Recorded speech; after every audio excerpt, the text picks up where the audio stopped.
It is very. There was a lot of discussions about Jonah's actual apartment. I remember, and all the pictures of comedians he had, and that it was like a little over stylized and contemporary and lofty.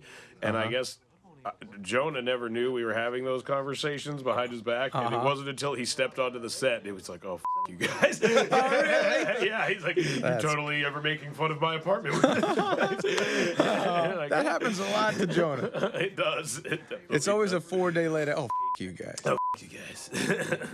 I like the jokes that we're pitching around here are jokes that I actually used to do in my act. You know, That's I didn't right. know that until I started approving all this DVD material where it shows your old act, and like so many jokes you pitched. I was like, wow, Apatow's being quick on his feet. Yeah, He's got all right. these jokes in the barrel, and then I'm like, he's been telling the joke for 30 years. You know that girl comedian who lives across the street, the one with the dark hair and the bangs? Daisy. Daisy, right. Well, I bumped into her outside, and I invited her in, and she's sitting in our living room right now. She's out there right now. She's hot, and she's mousy, but kind of like... She's mousy like a mouse. You want to stick your in. Yeah, you gotta get out there and talk to her. Why would you do that? What do you mean, why would I do that? I'm trying to hook you up. Well, I'm laying groundwork, man. I got a 3-month plan. You can't just throw me into this. I'll give you... And this is Mark Taylor Jackson. My favorite name maybe ever in a movie. And Jason said, I think there should be funny sayings on my shirts, and I write them myself. Like, I have shirts made up with my own sayings. Who writes this stuff? It's so ridiculous. This sequence is based on something that happened. There was a girl that I had a crush on in our apartment complex, and one day I came home and Adam was just sitting with her in our living room, and I had never spoken to her, and I got so thrown and terrified because I couldn't handle such things then or now. That I spilled orange juice everywhere. Yeah, and the orange juice thing is pretty. I've heard that orange juice story for years. I feel like this is like the fourth movie you've tried to put this orange juice story into. And you finally got it. It was So amazing. I got to tell you, your portrayal of Apatow's orange juice licking is right on the money. Really? Well, it's because I've heard it for so long. I've had 6 years to imagine what it might be like. Yeah. And there were always girls like Daisy that they were damaged. You knew they were gonna crush you. Yeah. But you would like them and you would let them hurt you. Yeah. Apatow, you got hurt about 4 or 5 times in our apartment.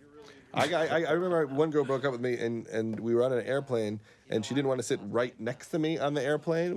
She was going to come with me to a gig and Didn't she break up to you like on the way to the place you were going, not on the way back? yeah, on the way there, she said, "How come you say I love you so much? Can you not say I love you so much?"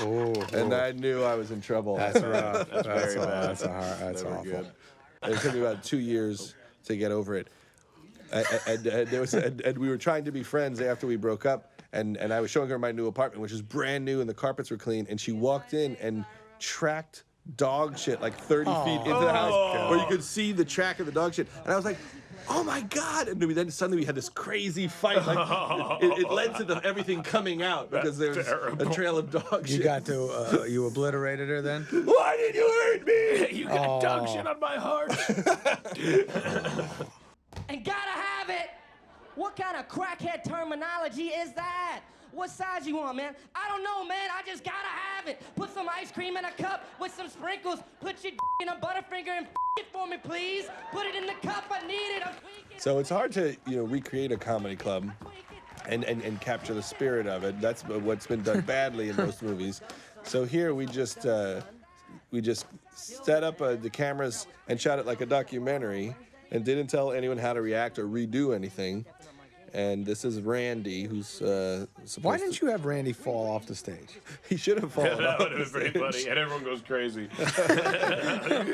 Who was the buddy of ours that fell off the stage and then cat back on and pretended it didn't happen? It was a comedian, I forget.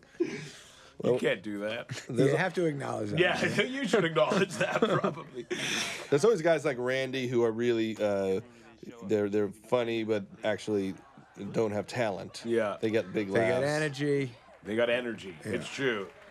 That's something that when I moved to, honestly, guys like Randy are part of the reason I stopped doing stand-up comedy. I know, 'cause we you had didn't to really have follow guys that. like that in Canada. Like, there's not a lot of Randys in Vancouver. But when I came out to LA, there was all these guys because, like, you know, they want to be on sitcoms and stuff like that, and they were just so loud. All these comics are so loud. Like, That's funny, everyone's yeah. just yelling, and Maybe that's why your voice got louder. I think I had to compete with the comedy out here. It's a louder tone of comedy. I started mumbling more because of that. Really? To bring them to the opposite world.